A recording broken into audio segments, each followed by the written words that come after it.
আসসালামু আলাইকুম রহমতুল্লাহ।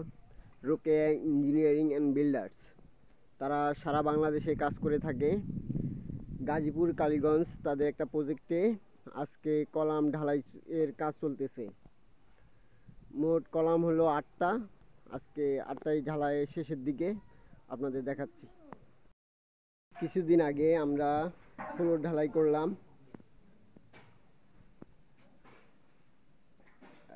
এখন 4 তলার জন্য আমরা কলাম ঢালাই দিচ্ছি।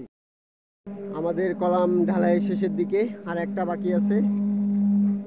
ভাইব্রেটর করা হচ্ছে এখন। ইনি হইল সর্দার মানিক মিয়া, ইনি এখানকার স্থানীয়।